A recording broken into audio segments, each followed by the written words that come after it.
ఓం నమో శ్రీ లక్ష్మీవేంకటేశ్వరాయ శ్రీ మహాగణాధిపతి నమః.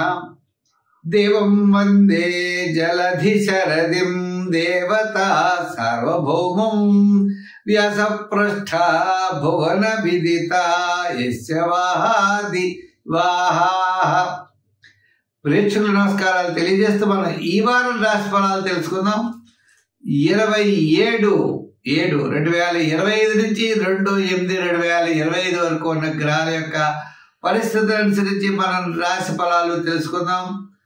అయితే ముందుగా కర్కాటక రాశిలో రవి బుధులు, మిథున రాశిలో గురుడు శుక్రుడు, మరి మీన రాశిలో శని, కుంభరాశిలో రాహు, సింహ రాశిలో కేతువు, చంద్రుడు మరి మనం ఆలోచించినట్లయితే సింహ, కన్యా, తులా రాశిలో చంద్ర సంచారం, కుజుడు కూడా సింహరాశిలో సంచారం. ఈ విధమైనటువంటి గ్రహాల యొక్క పరిస్థితులను అనుసరించి మనం ఈ వారం రాశి ఫలాలు తెలుసుకుందాం. తులారాశి. ఈ తులారాశి వారికి ఈ వారం పట్టిందల్లా బంగారం అన్నట్లుగా చంద్రుడి యొక్క బలం, రవి యొక్క బలం, రెండు గ్రహాలు అనుకూలంగా ఉన్నాయి. గురుడు తర్వాత శని అంటే 4 గ్రహాలు అనుకూలంగా ఉంటాయి. ఆత్మస్థైర్యం, మానసికమైన ప్రశాంత వాతావరణం, పబ్లిక్ రిలేషన్స్ తో అనుకూలత ఉంటుంది. ఈ వారం తులారాశి వారికి పట్టిందల్లా బంగారం అన్నట్లుగా గత 4 వారాల కంటే ఈ వారం చాలా ప్రోత్సాహకరంగా ఉంది.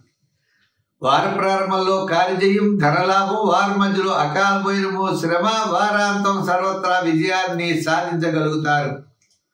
కుటుంబ ఆర్థిక సంతానపరమైన వ్యవహారాలు ప్రోత్సాహకరంగా ఉంటాయి.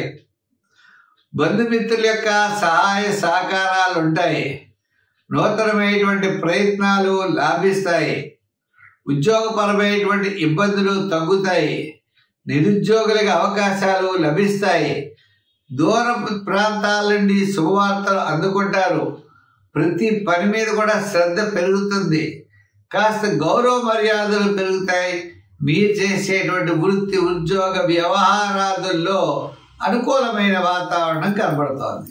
అయితే ఇక్కడ విద్యార్థులకు మంచి అవకాశాలు, ఉద్యోగస్తులు కూడా అధికారులు మెప్పు పొందుతారు. రాజకీయ నాయకులు కూడా అవకాశాలు ఉంటాయి. వృత్తుల పరంగా ఉన్న వారికి కూడా ఆర్థిక డెవలప్మెంట్స్ ఖచ్చితంగా కనబడుతున్నాయి. వ్యాపారాత్మకమైన విషయాల్లో కూడా ఎలక్ట్రానిక్స్, షేర్స్, ఐటీ రంగము, అలాగనే చిన్న చిన్న చేతి వృత్తులు వారికి, కార్మికులకి, సంచార వ్యాపారస్తులకి, తోపుడు బండ్లు వాళ్ళకి, పబ్లిక్ తో సంబంధం కలిగినటువంటి అన్ని రంగాల వ్యాపారస్తులకి కూడా ఈ వారం చాలా ప్రోత్సాహకరంగా ఉన్నది. మరి సంఖ్యల్లో 6, రంగుల్లో తెలుపు ఎక్కువగా వాడండి. ఆరాధనలో ఎక్కువగా ఎవరు వాడతారంటే అమ్మవారిని ఆరాధించండి. మరి శ్రావణ మాసం అమ్మవారి యొక్క ఆరాధన విశేషంగా చేయండి. అమ్మవారి యొక్క టెంపుల్స్ పెడుతూ అమ్మవారికి వీలైనప్పుడు కుంకుమ పూజ చేయించండి. తత్ఫలితాన్ని మీరు తప్పనిసరిగా పొందగలుగుతారు.